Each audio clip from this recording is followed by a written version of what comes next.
Debemos orar por este pastor, más allá de reconocerlo dentro de la obra, porque grande es la labor que está haciendo él y los hinos de la congregación donde él pastorea.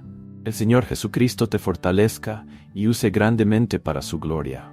Hola, solo quería decir que yo nací en una iglesia evangélica, Asambleas de Dios, y en mis clases para bautismo sí me enseñaron que la iglesia pasaba esos 3 años y medio de tribulación. Pero debo confesar que nunca antes había entendido bien Apocalipsis, hasta ahora que estoy aprendiendo en este curso, por lo cual agradezco al Señor y al pastor José Manuel.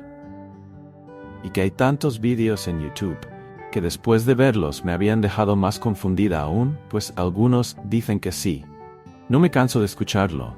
Estamos a tiempo de aprender para no ser engañado. Gracias a Dios por poner a su siervo José Manuel, nuestro hermano, en Cristo. ¿Alguna vez te has sentido cansado, desanimado, como si no hubiera salida en la vida?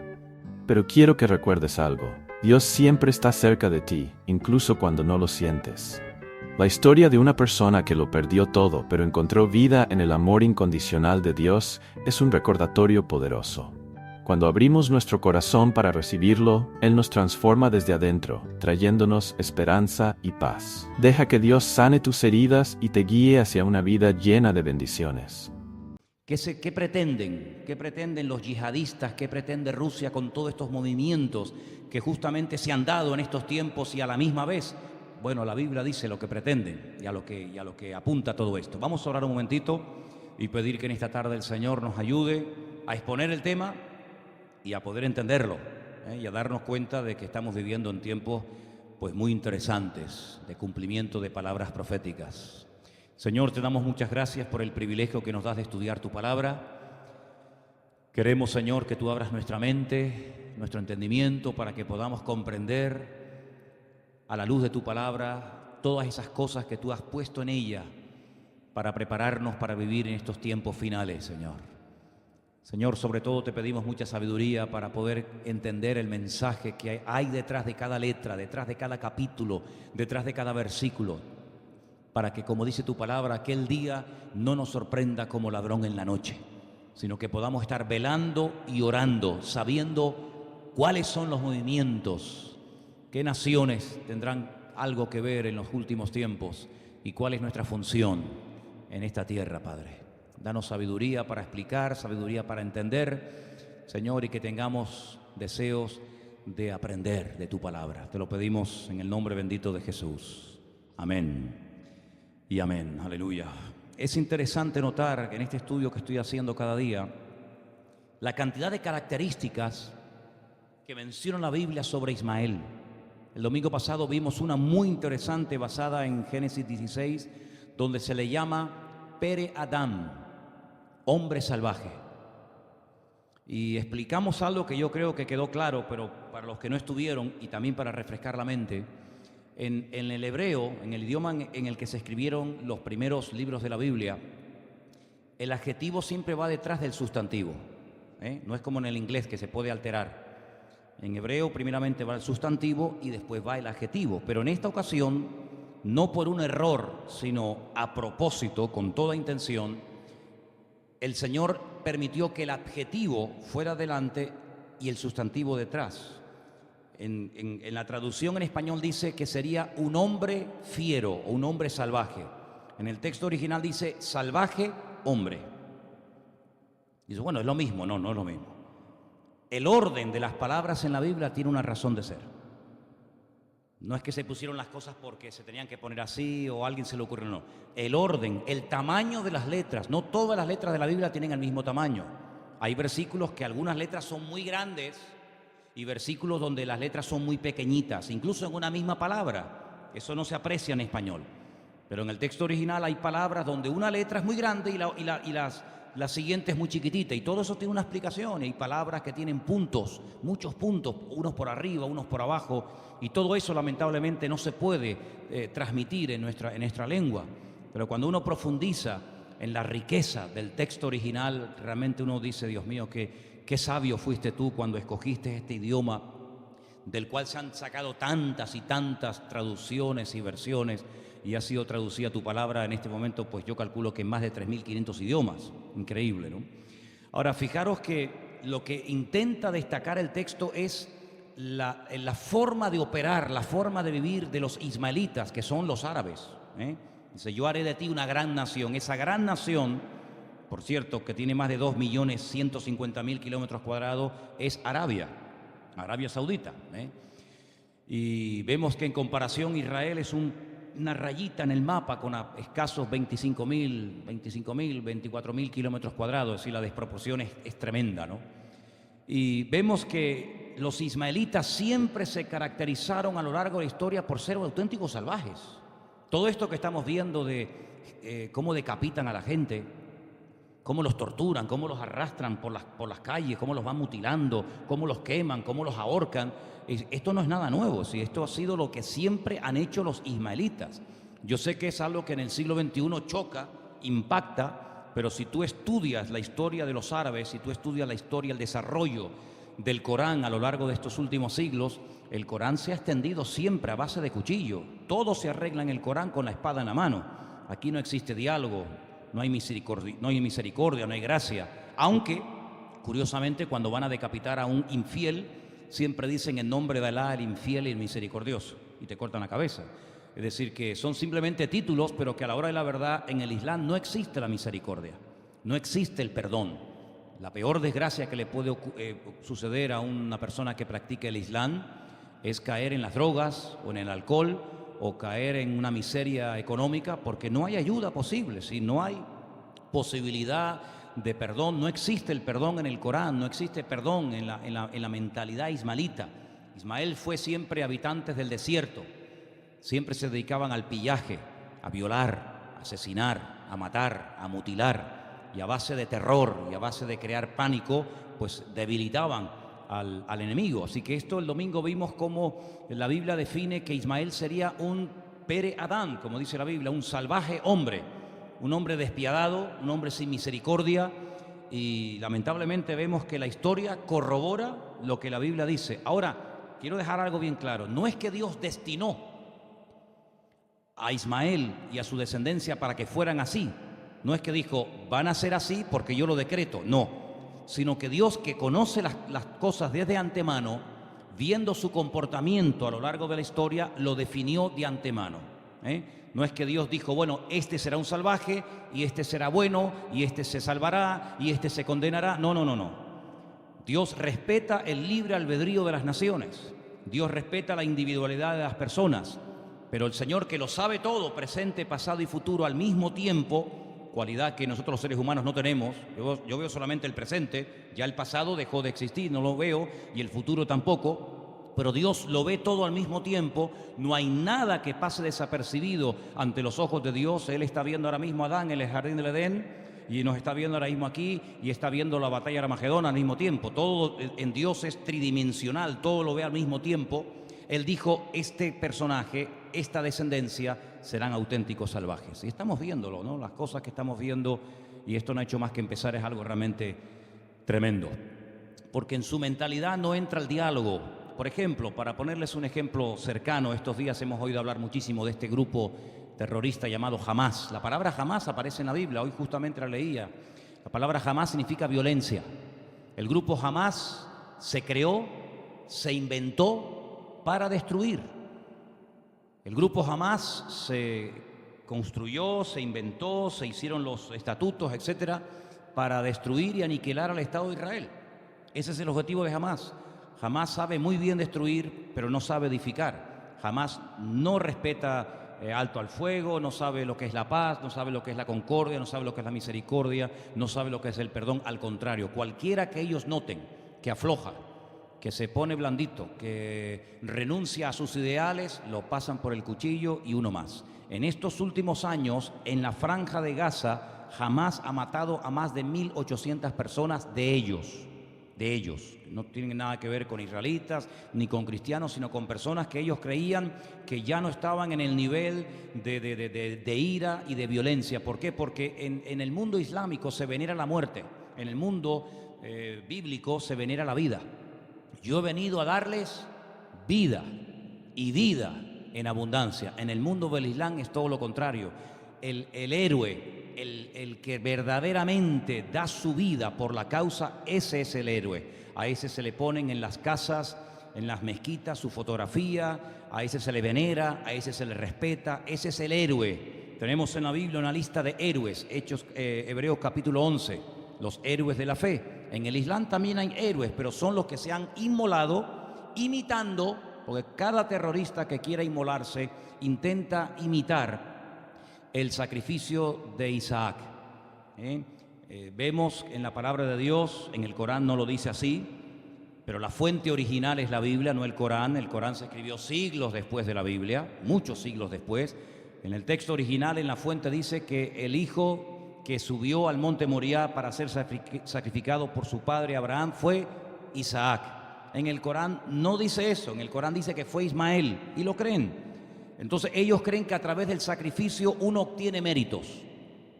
Cuanto más sacrificios, más tantos, más medallas, más méritos tienes para obtener la bendición de Dios. ¿Qué es lo que ellos pretenden?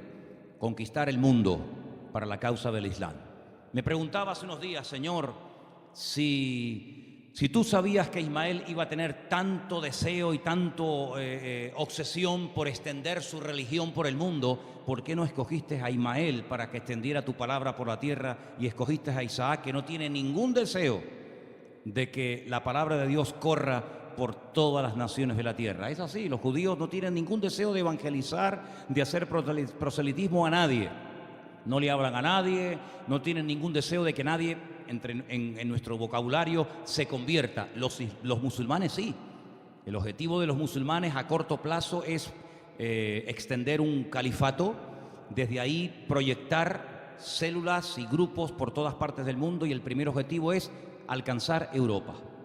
Ese es el primer objetivo del Islam, y finalmente alcanzar el mundo. Ahora vamos a ver en esta tarde cómo todo esto que está ocurriendo con Ismael, con Rusia y con otras naciones no forma parte de la casualidad. Todo esto está escrito de antemano, con pelos y señales. Todo esto no es producto de la coincidencia, de la locura de cuatro locos, sino que son las piezas que van a ir encajando en el gran esquema general de Dios. Y a nosotros, como original, el nombre del libro de Números es Bamidbar, que significa en el desierto. Eso sería la traducción literal de lo que nosotros llamamos el libro de Números. Se llama el libro de en el desierto. Y es interesante notar que esa palabra en el desierto, dentro de la palabra, es como una nuez. Tú ves una nuez o una castaña y lo de afuera no se come. Lo de afuera protege, lo de afuera envuelve el contenido. Si quieres disfrutar del sabor, tienes que abrirlo. Bueno, pues dentro de la palabra Bamidbar, o en el desierto, hay tres letras, Dabar, que significa palabra. Es decir, que no es solamente en el desierto, sino es un lugar donde Dios habla. Sería otra traducción más profunda que simplemente en el desierto, lo cual aparentemente no dice nada. Es decir, el desierto es un lugar donde Dios habla, es decir, en la soledad. ¿Cuántas veces el Señor probablemente ha querido tener más comunión con nosotros, pero hemos estado tan ocupados, tan enredados, tan rodeados de gente y de actividades, que Dios, aunque quiera hablarnos, a veces no le escuchamos? Y hay una soledad que mata, hay una soledad enfermiza, hay una soledad que no es buena, hay una soledad que es producto de una tristeza, de una depresión, de un desánimo, de no querer tener relación y contacto con nadie. Yo no hablo de esa soledad. Yo hablo de esa soledad que a veces es necesaria para poder tener un tiempo a solas en la presencia del Señor. Y nosotros, por vivir en ciudades, hemos perdido lo que muchas veces la gente de la Biblia tenía, y era la tranquilidad, el sosiego, la calma, para poder ver mucho más las estrellas, para poder escuchar mejor atentamente la voz de Dios. Y nosotros estamos, que si los hijos, que si los nietos, que si la casa, que si el coche, que si el ordenador, que si el vecino, que si esto, y no tenemos tiempo para estar tranquilo. Hace años escuché el testimonio de una persona que le dijo a un pastor: yo quiero conocer a Dios, yo quiero oír a Dios. Y le dijo: sí, vente conmigo. Se lo llevó a un bosque y le dijo: bueno, vamos a orar un ratito aquí, vamos a cerrar los ojos y vamos a pedirle al Señor que nos hable y que nos muestre su presencia y que nos diga lo que nos tenga que decir. Los dos cerraron los ojos y este pastor, el otro sin darse cuenta, el pastor coge y se va y lo deja solo. Cuando el muchacho ve que está solo en el bosque, comienza a gritar y a gritar y a gritar. Y el pastor después de un rato vino y dijo, ¿sabes cuánto tiempo has estado solo? Le dice, no sé, por lo menos una hora. Dice, ni 10 minutos. Y te has desesperado porque has estado 10 minutos solo. Vemos en la palabra de Dios que muchas veces el Señor se llevaba a sus discípulos al desierto, fuera, alejados de las multitudes, para que pudieran no solamente descansar, sino que también pudieran tener una tranquilidad necesaria, imprescindible, para poder escuchar sus santas y extraordinarias enseñanzas. Yo creo que es bueno que busques a lo largo del día, no una vez al mes, sino que busques a lo largo del día un tiempo para estar tú y el Señor a sola. Apaga el móvil, desconecta los teléfonos, vete a la habitación, vete a donde quieras, pero es importante que recuperemos estos tiempos de quietud en la presencia de Dios. Y eso te va a renovar más que 15 días de vacaciones, te lo puedo asegurar.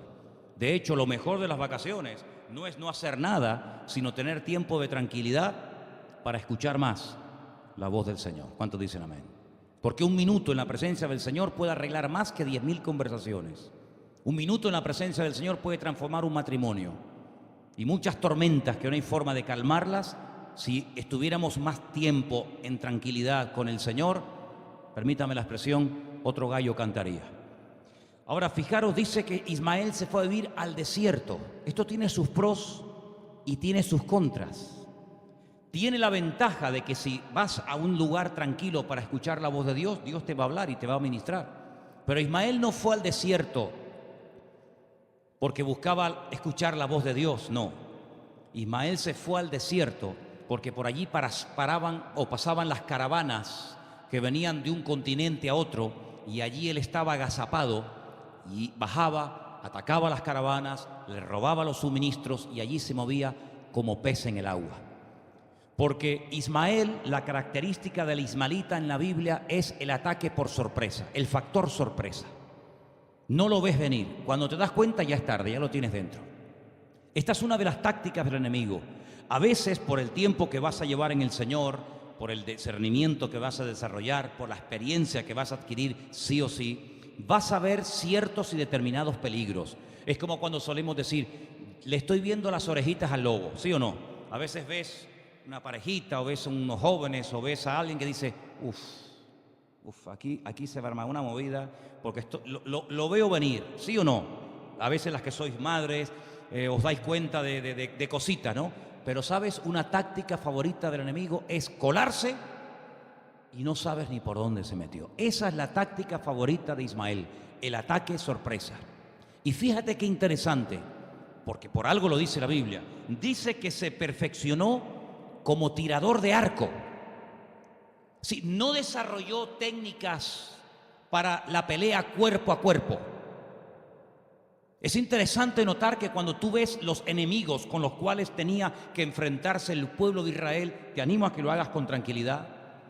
Estudies, por ejemplo, cómo se comportaban, cómo atacaban, qué técnicas desarrollaban los filisteos, porque los filisteos eran completamente diferentes a los amorreos, o los moabitas, o los jebuseos, o Amalek.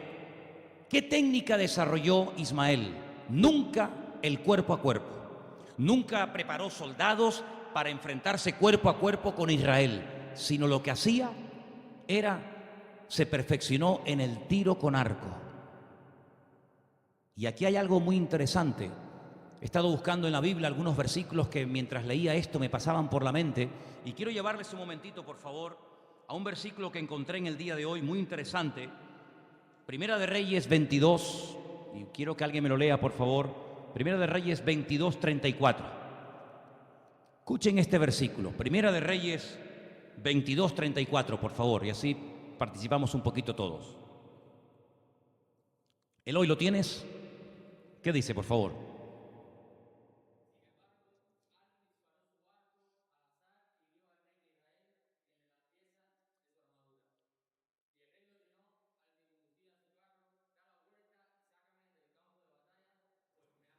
El rey de Israel dice, sáquenme del campo de batalla porque me han herido. ¿Quién lo hirió? ¿Quién se llamaba? ¿Cómo se llamaba el soldado que lanzando una flecha, sin apuntar a nada, sino lanzándola, mató al rey de Israel? Probablemente nunca lo sepamos. La Biblia no dice cómo se llamaba el nombre del soldado que hirió, porque nadie lo sabía. Porque cuando tú apuntas con un arco y lanzas a la aventura, sabe Dios dónde va a caer. Es decir, que el tirador de arco muchas veces apuntaba detrás de los muros, pero no apuntaba concretamente a alguien, sino que apuntaba a la aventura y alguien caerá herido. El tirador de arco rehúye el ataque cuerpo a cuerpo, sino que dispara desde la distancia, pasa desapercibido, no sabes quién fue o de dónde fue lanzada, pero cuando cae y te hiere y te golpea en el cuerpo, ahí te das cuenta de que alguien te disparó. Esa era la característica que desarrolló y que menciona curiosamente la Biblia referente a Ismael. ¿Quién disparó? No sabemos. ¿Desde dónde? Tampoco lo sabemos. Es interesante notar que en este tercer conflicto, porque ya es la tercera vez que hay conflicto entre la franja de Gaza con los de Hamás y con Israel, los que disparan no sabes quiénes son. De repente salió. Es interesante notar cómo la tecnología se ha sofisticado. Claro, ya disparar con un arco no tiene ningún sentido, pero sigue siendo el mismo sistema: pasar desapercibido, tirar la piedra y esconder la mano. ¿No? Hemos escuchado muchas veces esa frase. Son los que tiran la piedra y salen corriendo. Cuando lo vas a encontrar, ya se metió debajo tierra como un topo, ya no sabes quién es. Qué curioso que la Biblia dice que la técnica favorita de pelear de Ismael es el tiro con arco. Es el cobarde que tira la piedra y sale corriendo. No sabes quién fue ni a quién realmente quería matar, sino a uno cualquiera. A él le da igual si la flecha cayó sobre un niño, sobre una mujer embarazada, sobre un anciano, sobre una mujer o sobre un hombre. Le da igual. Él dispara y ya caerá sobre alguien. Y si no, vuelvo a tirar. Sin embargo, el que va a pelear cuerpo a cuerpo, David no fue al campo de batalla y decir, ¿a quién ataco? No, a este. Y fue a por él. Es selectivo. El tirador de arco no es selectivo. El tirador de arco le da igual. La cuestión es causar daño al civil, al militar o al que haga falta. Es otra característica que menciona la Biblia sobre el ismaelita. Sería un salvaje, viviría en el desierto, no puede cohabitar con nadie. Cuando una persona lleva muchos años sola, le cuesta relacionarse con los demás. Una persona que vive en el desierto, que no tiene contacto con nadie, que no tiene vecinos, que no tiene amigos, que siempre vive en su mundito, en su burbuja, le cuesta abrirse, le cuesta relacionarse. Es más, no le gusta relacionarse. Así es Ismael. Siempre entre ellos, en el desierto, lejos de las ciudades, pero cuando me interesa ir a la ciudad para obtener algún beneficio, bajo y después me vuelvo a mi sitio. Por eso los tiempos han cambiado, pero el corazón de Ismael sigue siendo exactamente el mismo. ¿Cuántos dicen amén, hermanos? Es decir, los ismaelitas a lo largo de la historia nunca se preocuparon en desarrollar técnicas de ataque, digamos, sofisticadas, sino siempre fue muy primitivo en sus actuaciones. De hecho, sabemos que en comparación Israel con las naciones que le rodean, la tecnología de Israel es alucinante en comparación con muchas veces la mentalidad de edad media en la cual viven algunos de los países que le rodean. Vamos a ir a un salmo muy interesante que justamente también leía hoy. El Salmo 83. Fijaros qué interesante, porque ahí hay una descripción que cuando yo leía hace unos días este salmo, da la impresión de que este salmo se escribió la semana pasada. Vais a ver, repito, da la impresión de que este salmo se escribió la semana pasada. Y ahora decimos, mira qué bien, viene en relación con lo que está pasando o ha estado pasando en la franja de Gaza. Salmo 83. Voy a leer a partir del versículo 1. ¿Lo tienen, hermanos? Oh Dios, no guardes silencio. No calles, oh Dios. ni te estés quieto, porque he aquí que rugen tus enemigos y los que te aborrecen alzan cabeza. Contra tu pueblo han consultado astuta y secretamente. Han entrado en consejo contra tus protegidos. Han dicho, venid y destruyámoslos. ¿Para qué? Para que no sean nación. Es interesante, ¿eh? Para que no sean nación. Y no haya más memoria del nombre de Israel. Porque se confabulan de corazón a una, contra ti han hecho alianza. Las tiendas de los edomitas y de los ismaelitas, Moab y los agarenos, Jebal, Amón y Amalec, los filisteos y los habitantes de Tiro, también el asirio se ha juntado con ellos, sirven de brazo a los hijos de Lot. Es interesante cómo en este salmo se describe el objetivo final de los ismaelitas y de otros enemigos que, según la Biblia, en los últimos tiempos se van a unir. Yo quiero decirles, hermanos, algo que muchas veces he dicho desde este mismo púlpito, que para conocer el futuro hay que conocer el pasado. Si usted no conoce lo que Dios ha hecho y cómo el enemigo ha actuado en el pasado, difícilmente vas a poder entender los movimientos por parte de Dios y por parte del enemigo en el futuro. El sabio, el rey Salomón, lo definió muy claramente. Dice, ¿qué es lo que será? Lo mismo que fue. No nos compliquemos la vida. ¿Qué es lo que va a ocurrir? Lo mismo que fue. Hay hay muchos, pero dos enemigos tremendos que en los últimos tiempos le crearán muchísimos problemas a Israel. Serán los ismaelitas y los descendientes de Edom. Separados se puede con ellos, unidos son un peligro.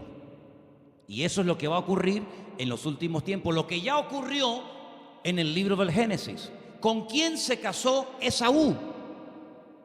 ¿Quién era Esaú? Vamos a definir primeramente quién era Esaú. Era el hermano gemelo de Jacob y Esaú. Jacob, al cual el Señor le cambia el nombre, le llamarán Israel. Esaú, que queda desheredado, pierde la primogenitura porque la vendió por un plato de lentejas. Dice la palabra que cuando él crece, se da cuenta de que tanto a su padre como a su madre no le hace ninguna gracia que sus hijos se casen con mujeres paganas. Por eso dice que el padre de Jacob, Isaac, manda lejos a la casa de Labán a su hijo para que se case con una mujer que cumpla los requisitos para que él pueda formar el día de mañana un hogar. Dice, viendo que esto desagradaba a su padre, se fue y se casó con la hija de Ismael. Y se unieron los dos enemigos de Israel, Esaú e Ismael, en un matrimonio. En los últimos tiempos, si analizamos y desgranamos la escritura, nos vamos a dar cuenta de que Edom va a pelear contra Ismael, pero al final Edom e Ismael se van a unir para atacar los dos juntos al pueblo de Israel. Estamos hablando ahora de Ismael, estamos definiendo quién es Israel, hablaremos de Edom y se van a quedar asombrados. ¿Quién o qué representa Edom en la Biblia? Ahora, hemos leído en este Salmo 83, que el objetivo de los ismaelitas y de otros enemigos que se van a unir en los últimos tiempos, que dicho sea de paso, entre ellos se matan, entre ellos se odian, pero que tienen un enemigo en común con el cual no pueden solos. Entonces se unen como los lobos para atacar a Israel porque no soportan de que Israel sea nación. Por más de 1000 y pico de años, el territorio de Israel estaba totalmente desértico, era tierra de nadie. Quedó una tierra deshabitada, donde había todo tipo de enfermedades, eran páramos desérticos, donde la gente ni quería ir allí a nada. Tengo una carta del famoso Mark Twain, del 1800 y pico, siglo XIX, que recorrió todo Israel de punta a punta, dijo: aquí no hay quien viva, esto es un desierto, no hay nadie. Dice: he recorrido prácticamente todo el país y me he encontrado 4 camellos y 4 personas repartidas por el país.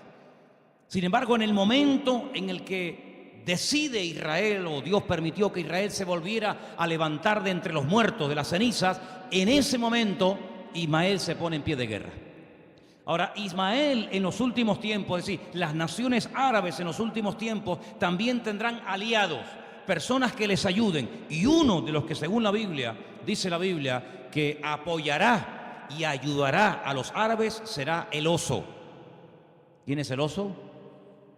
Rusia.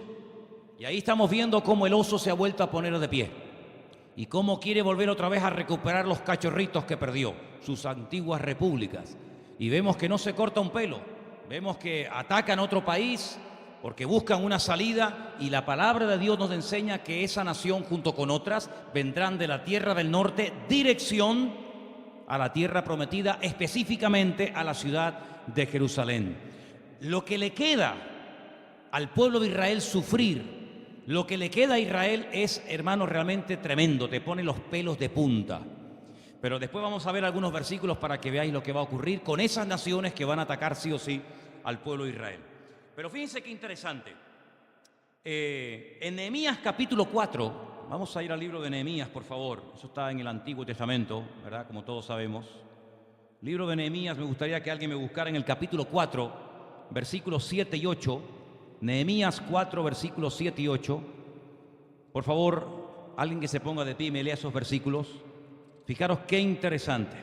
Cuando vuelven del cautiverio y comienzan a restaurar Jerusalén, las murallas y el templo, capítulo 4, 7 y 8 de Nehemías dice algo muy interesante. ¿Quién lo tiene? Por favor.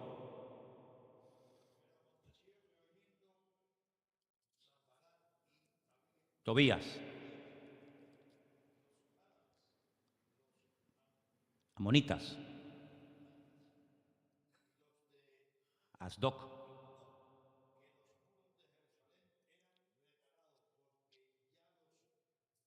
portillos,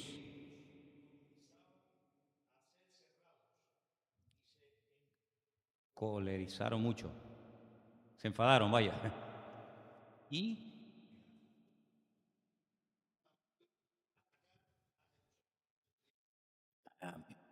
vamos a ver, versículo 7. Sanbalat y Tobías, los árabes, los amonitas. ¿Quiénes eran los amonitas? Sabéis que cuando fue destruida Sodoma y Gomorra, huyó Lot con sus hijas emborracharon a su padre pensando que ya no había hombres sobre la faz de la tierra y dijeron: vamos a acostarnos, a mantener relaciones con nuestro padre para que no se extinga la raza humana. Las dos quedaron embarazadas, la mayor y la menor, y una dio a luz a Amón y la otra a Moab. Así que los moabitas y los amonitas son los descendientes de las hijas de Lot. Bueno, pues estos también intervienen. Moab en la Biblia, ¿quién sería Moab? Jordania. ¿De dónde era Ruth, la moabita? ¿De dónde era? De Jordania. Dice que también vienen los de Asdoc. Asdoc es una ciudad en la costa de Israel, existe hoy en día, es una ciudad hermosa. ¿Quiénes vivían en Asdoc? Los filisteos. ¿Los filisteos dónde vivían? En la costa, nunca tierra adentro. Es muy importante, hace años de un estudio acerca de dónde se ponen los enemigos. No todos los enemigos que vas a tener son todos iguales. Hay unos que te van a atacar la economía, son expertos en atacar la economía. Otros a tus hijos, porque al enemigo le encanta destruirte a tus hijos. Hay otros que le encanta el tema de la salud. Hay otros que le encanta el tema de la estabilidad emocional. Cada enemigo en la Biblia tiene una característica y hay que saberla. Los filisteos nunca se metían tierra adentro, siempre estaban en la costa. ¿Para qué? Para cortar el suministro, para que no entraran suministros ni Israel pudiera exportar sus productos. Vivían en 5 ciudades. ¿Sabéis los nombres? Está ahí pegaditos, ¿eh?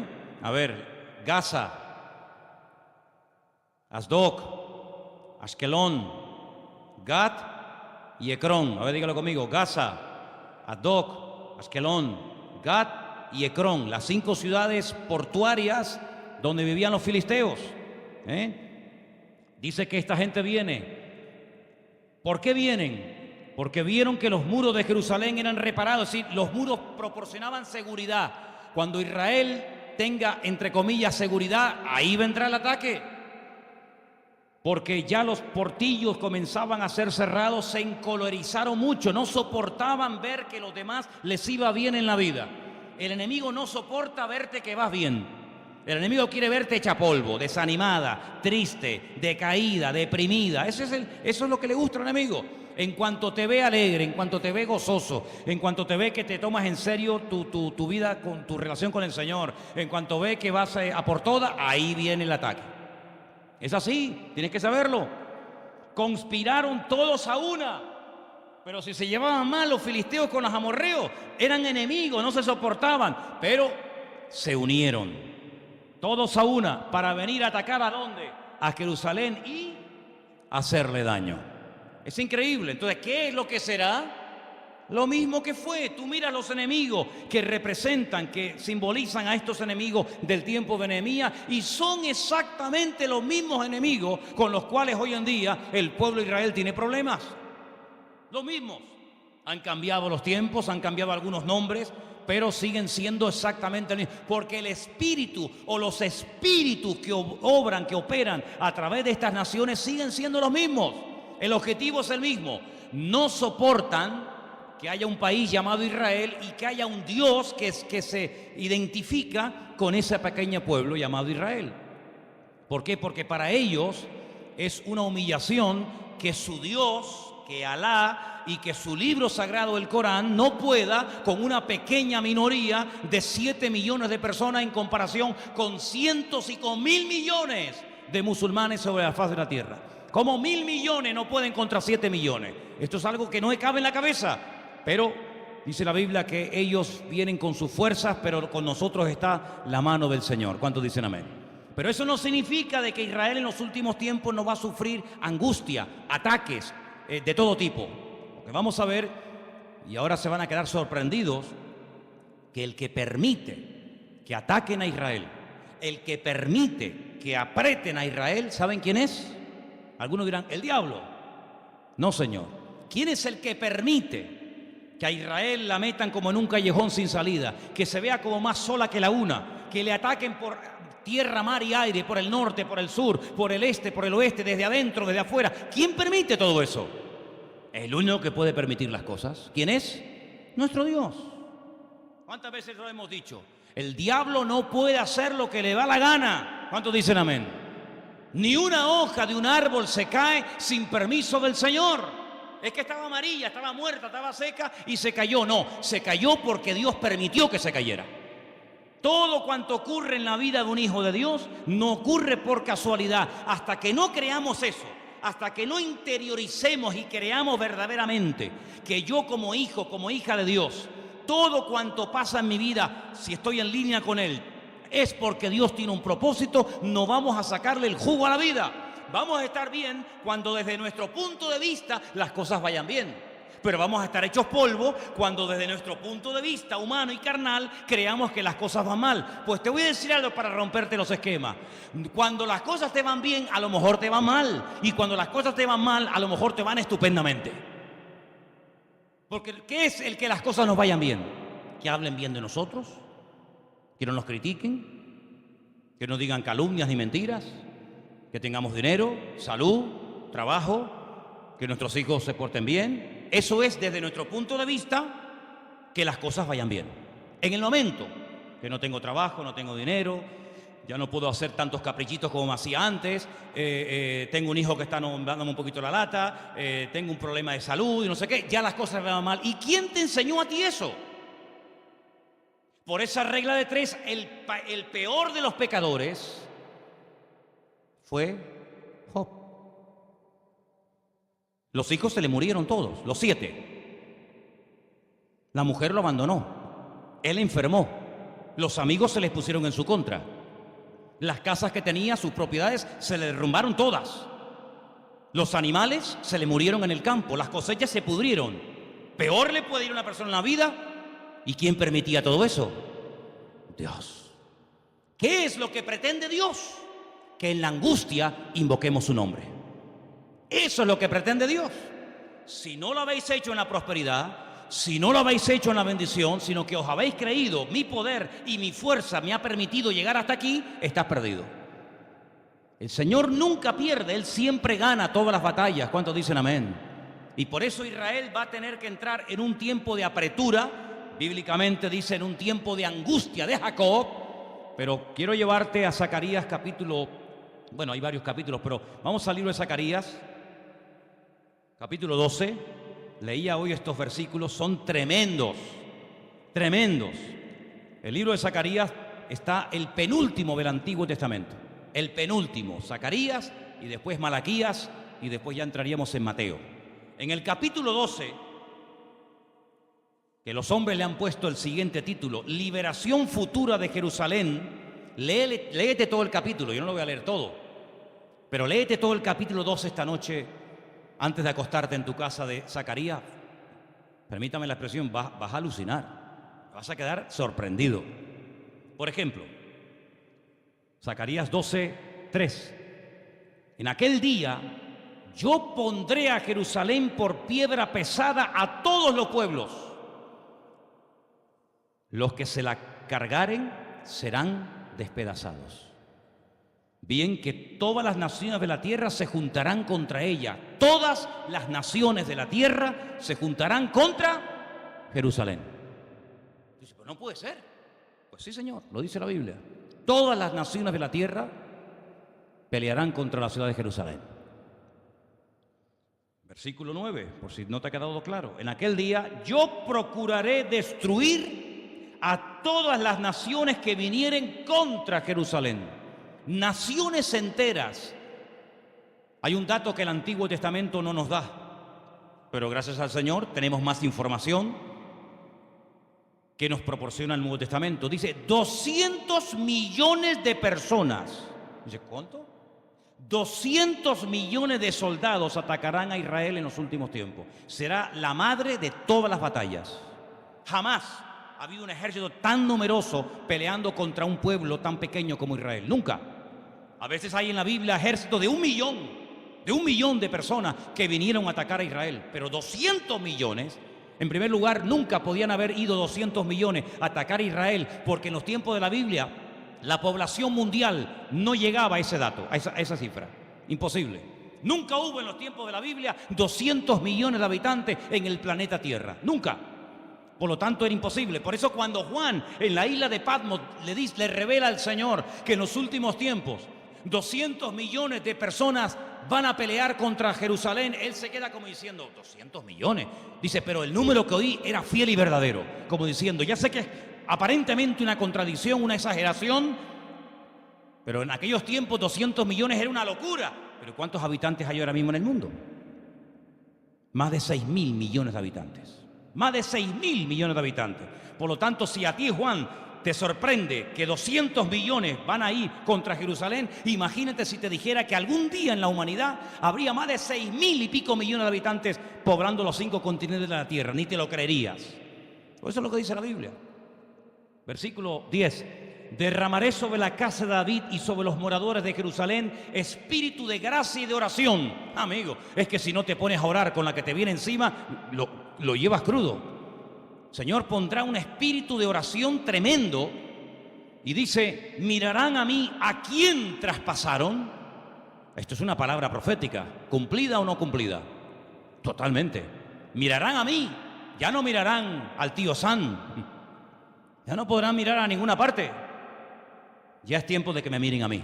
Y va a pasar lo mismo que pasó en el arca de Noé. ¿Cuántas ventanas había en el arca de Noé? ¿Cuántas puertas había en el arca de Noé? Una ventana y una puerta. No era un transatlántico con un montón de balconcitos, de ventanitas. Una puerta y una ventana. Por una media puerta entraron todos y por una media puerta salieron todos. Porque no hay muchos caminos para la salvación. Hay un solo camino, una sola verdad y una sola vida, y se llama Jesucristo. ¿Y la ventana dónde estaba? Era un ojo de buey redondo para que allí sacara la cabeza. Noé no, estaba en el tercer piso, en lo más alto de arriba. La única opción que tenía Noé de mirar al exterior era levantando la cabeza. Esto nos habla de una forma profética de la que en los últimos tiempos el pueblo de Dios a donde único podrá mirar es arriba. Si habéis resucitado con Cristo, Colosenses capítulo 3, poner la mira en las cosas de arriba, no en las de la tierra, porque como mires para abajo como la gallina, estás perdido, amigo. Solamente podemos mirar al Señor. ¿Cuántos dicen amén? Y entonces dice, mirarán a mí. Ay, si Israel mirara más al que traspasaron, pues ya estaba todo solucionado. Porque ahora que no nos escucha nadie, ¿cuál es el objetivo de Dios? ¿Qué se trae Dios entre manos? Que reconozcan a su Hijo. ¿Lo vas a reconocer sí o sí? ¿No quisiste en el siglo I? ¿No quisiste en el siglo V? ¿No quisiste en la Edad Media? No te preocupes, el Señor es el dueño del tiempo. Al final lo vas a mirar a Él, y cuando lo miren a Él, al que traspasaron, dice, llorarán como se llora por hijo primogénito. Desgarradamente, cuando le reconozcas y te des cuenta que todos los pseudo mesías que habéis presentado en escena creyendo que eran vuestros mesías eran todos falsos, y que el verdadero lo matasteis y lo rechazasteis, pues lloraréis como se llora por hijo primogénito, afligiéndose por él como quien se aflige por primogénito. En aquel día habrá gran llanto en Jerusalén, cuando reconozcan que el verdadero Mesías se llama Yeshua HaMashiach. ¿Cuántos dicen amén? Y dice el versículo 6, y le preguntarán, ellos los judíos le dirán, ¿qué heridas son estas que traes en tus manos? ¿Nuestro Mesías viene herido? ¿Nuestro Mesías viene con cicatrices en las manos? Y él le responderá, con ellas fui herido en la casa de mis amigos. ¿Queréis saber lo que son estas heridas? ¿Y esta de aquí? En mi casa, mis hijos, mis amigos, mi pueblo me hizo estas heridas. ¿Cómo no van a llorar, como dice la Biblia, meses y meses y meses, ciudades enteras de Israel, cuando entiendan que aquel que rechazaron por 2000 años le ha estado guardando y protegiendo milagrosamente hasta que lleguen rendidos a sus pies? ¿Cuántos dicen amén? Capítulo 14. Te vas a quedar sorprendido con esto. He aquí el día del Señor viene, y en medio de ti serán repartidos tus despojos, porque yo reuniré a todas las naciones para combatir contra Jerusalén. ¿Quién las reúne? ¿Quién las convoca? ¿Quién les pone en el corazón que se unan para ir a atacar todos a una a Jerusalén? ¿Quién? El Señor. Yo las reuniré, dice el Señor. Yo las reuniré para que vayan a combatir contra Jerusalén. La ciudad será tomada. Estos versículos son tremendos. Las casas serán saqueadas. Las mujeres serán violadas. Y la mitad de la ciudad irá en cautiverio. Mas el resto del pueblo no será cortado de la ciudad. Después saldrá el Señor y peleará contra aquellas naciones como peleó en el día de la batalla. Ya han vuelto del cautiverio. Esto no es lo que iba a hacer Nabucodonosor. Zacarías ya ha vuelto del cautiverio. Por si alguien dice, bueno, pero esto fue cuando Nabucodonosor, ¿no? Atacó la ciudad, quemó el templo, rompió las murallas, se lo lleva afuera, que fueron las mujeres violadas y la ciudad fue quemada. No, ya pasó el cautiverio, ya están de vuelta. Y aún están reconstruyendo la ciudad, y les vuelve a profetizar otra vez que Jerusalén va a ser atacada. Es increíble, es increíble. Se afirmarán sus pies. ¿Los pies de quién? Se afirmarán sus pies en aquel día sobre el monte de los olivos, que está enfrente de Jerusalén al oriente, y el monte de los olivos se partirá por en medio, hacia el oriente y hacia el occidente, haciendo un valle muy grande, y la mitad del monte se apartará hacia el norte y la otra mitad hacia el sur. Si se hace un valle allí impresionante. Hay muchas cosas que este capítulo menciona. Por ejemplo, algo muy interesante en el versículo 7. Será un día el cual es conocido de Dios, que no será ni de día ni de noche. ¿Y eso cómo es? Un día que no es de día ni de noche. Eso nunca hemos visto un día así. Nunca hemos visto un día así. ¿Es de día o es de noche? Pero dice, no es de día ni es de noche. ¿Qué es? Será un día que solo lo conoce el Señor. Pero sucederá que al caer la tarde, habrá luz. Sucederá en aquel día que saldrán de Jerusalén aguas vivas. Esas aguas subterráneas que cruzan partes de la ciudad de Jerusalén saldrán a la superficie. Y esas aguas, la mitad de ellas van a ir hacia el mar oriental y otras al mar occidental en verano y en invierno. Vuelven otra vez las estaciones, las 4, primavera, ¿verdad? Verano, otoño y invierno. Y hay aguas subterráneas hoy por hoy en Jerusalén que saldrán y partes irán al río Mediterráneo, al mar Mediterráneo, y partes irán al mar Muerto. Y Jehová o el Señor será el rey sobre toda la tierra, y en aquel día el Señor será uno, y uno su nombre. Versículo 11, morarán en ella y no habrá nunca más maldición, sino que Jerusalén será habitada confiadamente. Y esta será la plaga con la que el Señor herirá a todos los pueblos que pelearon contra Jerusalén. La carne de ellos se corromperá estando ellos sobre sus pies, y se consumirán en las cuencas sus ojos, y la lengua se les deshará en su boca. Impresionante. Pueden seguir leyendo, pero voy al versículo 16. Todos los que sobrevivieron de las naciones que vinieron contra Jerusalén, y mira que enfatiza contra Jerusalén, contra Jerusalén, contra Jerusalén, dice, subirán de año en año para adorar al rey. ¿A qué rey? Al Señor de los ejércitos, a celebrar la fiesta de los tabernáculos, la fiesta de Sucot. Se vuelven a restaurar las fiestas que han sido olvidadas y aparcadas por la inmensa mayoría del pueblo de Dios, con el pretexto de que eso no es para nosotros, eso era para los judíos. Sí, pues ahora sí o sí la vas a tener que celebrar, así de claro. Pero de año en año, no cuando se te ocurra a ti, sino de año en año tendrán que ir a Jerusalén a celebrar la fiesta. Y por si a alguien se le ocurre decir, a mí eso no me interesa, yo no estoy en eso, no voy a subir, dice, acontecerá que los de las familias de la tierra que no subieren a Jerusalén, número 1, para adorar al rey, a Jehová de los ejércitos, no vendrá sobre ellos lluvia. Así de claro. Y si la familia de Egipto no subiere y no viniere, sobre ellos no habrá lluvia. Vendrá la plaga con la que el Señor herirá a las naciones que no subieren a celebrar la fiesta de los tabernáculos. Esta será la pena del pecado de Egipto y el pecado de todas las naciones que no subieren para celebrar la fiesta de los tabernáculos. Esto es lo que se llama el milenio o la era mesiánica, donde Él estará en la ciudad de Jerusalén. Por eso Satanás quiere destruirla, para que no venga el Señor. Ya los árabes tapiaron una puerta en el siglo XVI y dijeron, no, esta puerta está tapiada.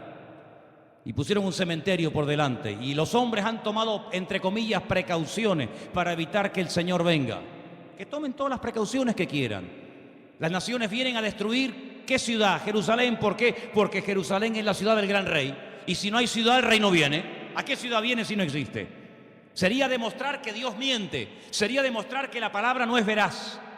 Por eso tanto empeño en todas las naciones de la tierra, movidos por intereses económicos, políticos, de la índole que sea, en destruir la ciudad de Jerusalén, no otra sino esa. ¿Por qué? Porque a esa ciudad está profetizado que el Señor volverá otra vez de una forma visible, y todas las naciones tendrán que subir, a adorarle, a honrarle y a celebrar la fiesta de los tabernáculos. Así que vete informándote cómo se celebra esa fiesta, porque vamos a tener que celebrarla toda durante el milenio, durante 1000 años, todos los años. ¿Cuántos dicen amén?